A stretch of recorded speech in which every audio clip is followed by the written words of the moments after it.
The Challenge of the Yukon.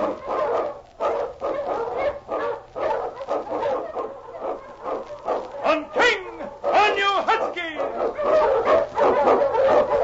The Wonder Dog King, swiftest and strongest of Eskimo lead dogs, blazes the trail through storm and snow for Sergeant Preston as he meets the Challenge of the Yukon.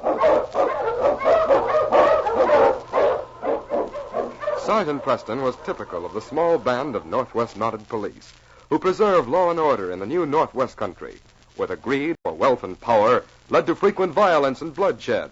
But in spite of the odds against them, Sergeant Preston and his Wonder Dog King met that challenge, and justice ruled triumphant.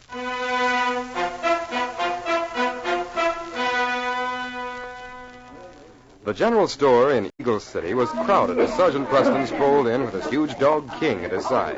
The various odors of the place always fascinated King, and he left the sergeant's side as the Mountie stopped to make a purchase.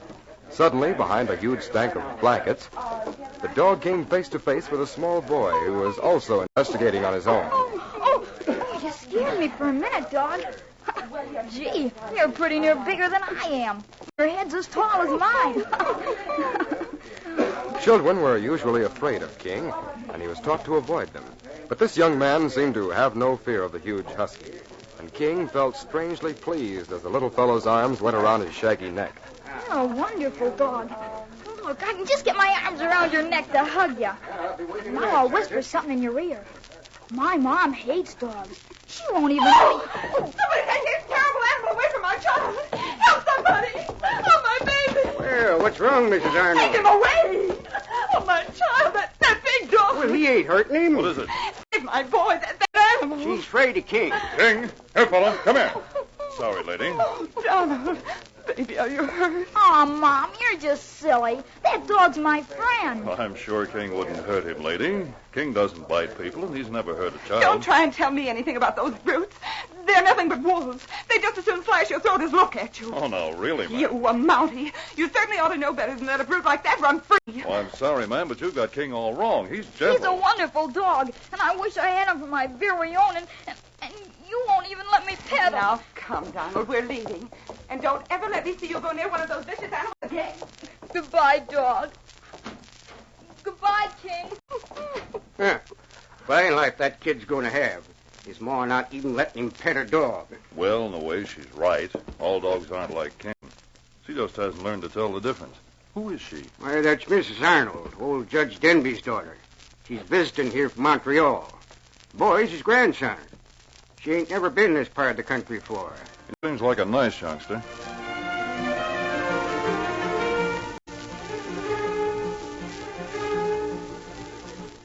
Young Don's love for dogs was almost an obsession. Perhaps because he was forbidden to pet or go near one, their fascination for him was doubled. Later that day, his grandfather discovered him gazing sorrowfully out of the window. A big tear had just dropped off the end of his nose. Why, son, what's wrong with you? Oh, nothing. Oh, he's been sulking all morning because I took him away from one of those big sledge dogs. He was actually hugging the thing. He liked me, and I liked him, and she said he was a vicious brute, but he was so Now, kind. Jane, why don't we stop all this? Let me get the boy a pop. Now, Then he... Father, we've gone through all this before. You spoil him terribly. Give him everything he wants, whether it's good for him or not. But, Jane, a boy and a dog just naturally go together.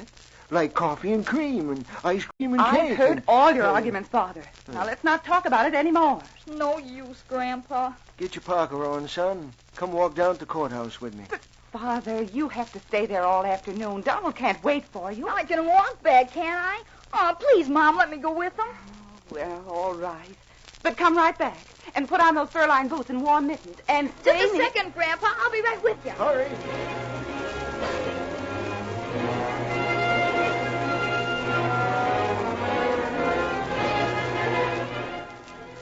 As Donald started for home after leaving his grandfather, he saw a small sled pulled by one huge dog standing in front of the general store. The child sighed with envy as he watched the young Eskimo boy load the sled with supplies and get ready to leave. Don approached the Eskimo hesitantly. Is that your dog? Yes, him mine. Is he all yours? Huh? I mean, can you pull you on that sled whenever you want to? Yes. Boy, are you lucky. You got no dog? No, my mom, she hates them. You just come here. You Chaco?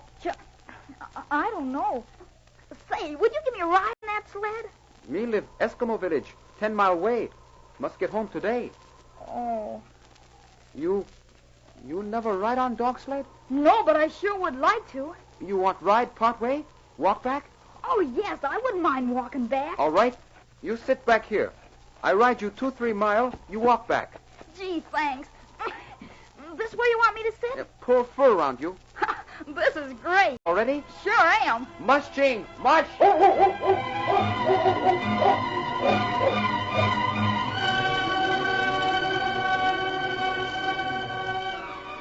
Kala, the Eskimo boy, the Yukon Territory was like an open book.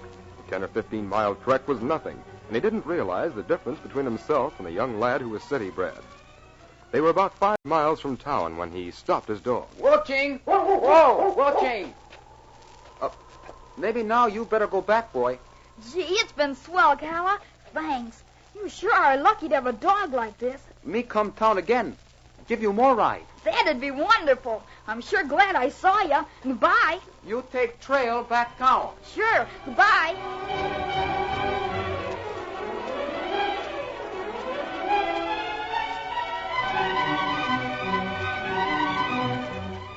Kala and his dog were soon out of sight over the hills as Don began his homeward trek. They had covered ground quickly with Kala's dog, and he had no idea how far he was away from home. When a big snowshoe rabbit bounded out from behind a bush in front of him, he went leaping through the snow to pursue it joyfully. Hey, you rabbit, I'll get you. The wind was rising, and the early Arctic night was descending rapidly when Don discovered he had lost the trail he was following home. I was sure it was this way. Oh, I'm so cold. What shall I do? That's a wolf. Oh, I want my grandpa. I want my grandpa.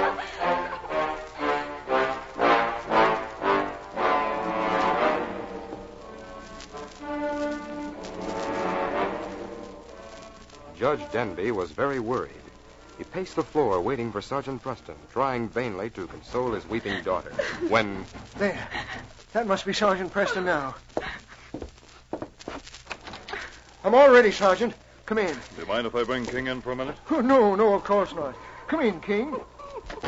Down, boy. Down there, fella. Oh, this is my daughter, Mrs. Arnold, Sergeant. We met in the store this morning. How do you do? Oh, Sergeant, if you can only find Don. I have some good news for you. We know which direction he went. Where? You? Which way? Jim Jackson saw him getting on a sled that an Eskimo boy was driving. A sled? With an Eskimo? There's an Eskimo village about 10 miles north of here. We may find him there. But why would he go off with an Eskimo? Well, probably wanted to ride on a dog sled. Dogs. Again, it's a dog. If only he could forget those horrible Mrs. animals. Arnold, we're going to have to depend on a dog to find him. Oh, what do you mean? It's dark, and we're going to have to depend a lot on King's scent and hearing. Have you something of Don's that I can show King and let him know what we're looking for? Oh, well, here's his sweater, if that's any That will be help. fine. Here, King. Here, boy. Get this scent. We're going to find Don. He seems to understand you, This is Sergeant. all routine to King. Got it, boy? We'll take the sweater with us if you don't mind. You mean he'll really try to pick up Don's scent? He will pick up Don's scent if he crosses it. Ready? All ready, Sergeant. Let's go. Now, don't worry, Jane. We'll bring Dawn back. Oh, I'll try not to worry. Oh, hurry, and good luck.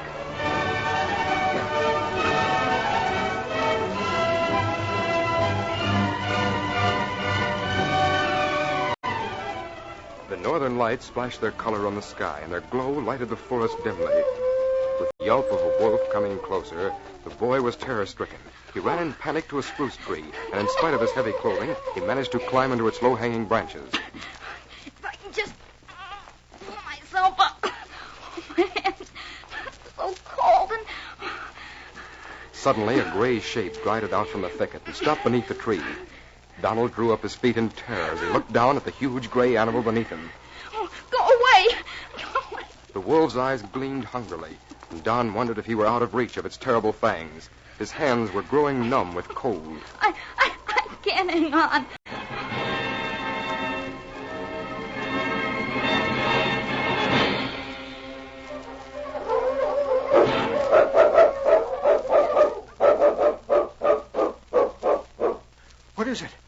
King found something, Sergeant? Here's where Don left the trail. He went off this way. Oh, I don't like the sound of those wolves. Let's hurry, Sergeant. I think we'd better let King go on ahead. King, here, boy. Follow these tracks. Find him, fella. On, King. Find him, boy. As King raced over the frozen ground following Don's trail, a growl rose from his throat as another scent joined that of the boys. It was the scent of a wolf. The trail zigzagged through the forest, and the hair on King's back rose as he suddenly saw the huge beast beneath a tree. The timber wolf turned and bared his fangs. The King launched himself at his throat with a roar of defiance.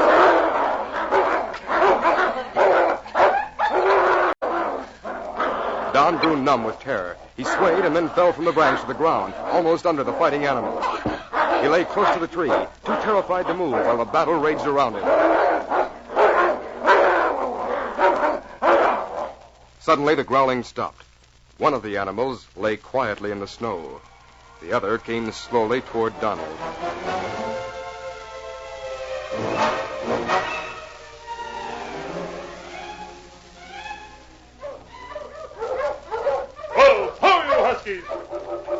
Listen, that sounds like King now.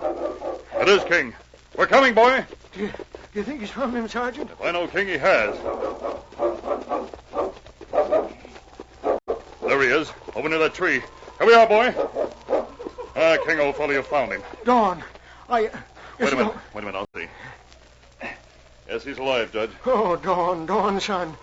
Are you all right? I'm so cold. Please, don't take the dog away. Why, look, Sergeant.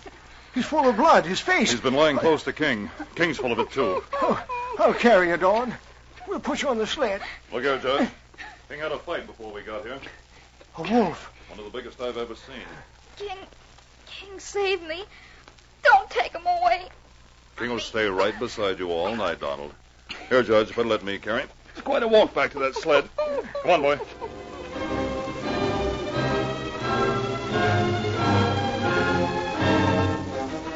All that night, King stayed close beside Don's bed.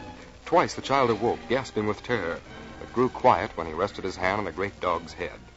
Don's mother looked on in amazement. What? That dog's almost human. He's so gentle. He seems to know A just boy and a dog. They sure go together.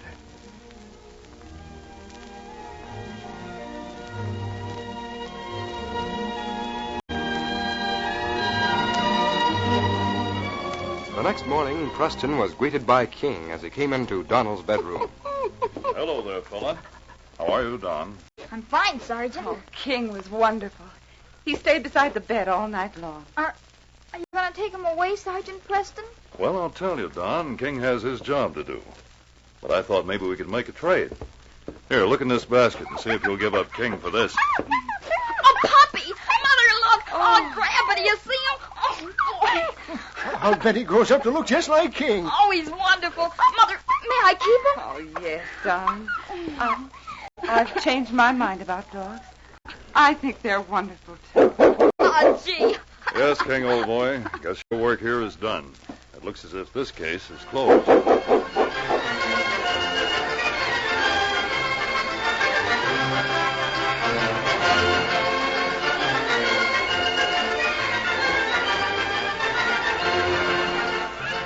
These copyrighted features originate in the studios of WXYZ Detroit, and all characters, names, places, and incidents used are fictitious. They are sent to you each week at the same time and reach you from our transcription studios. Hal Neal speaking. This is Michigan Radio Network.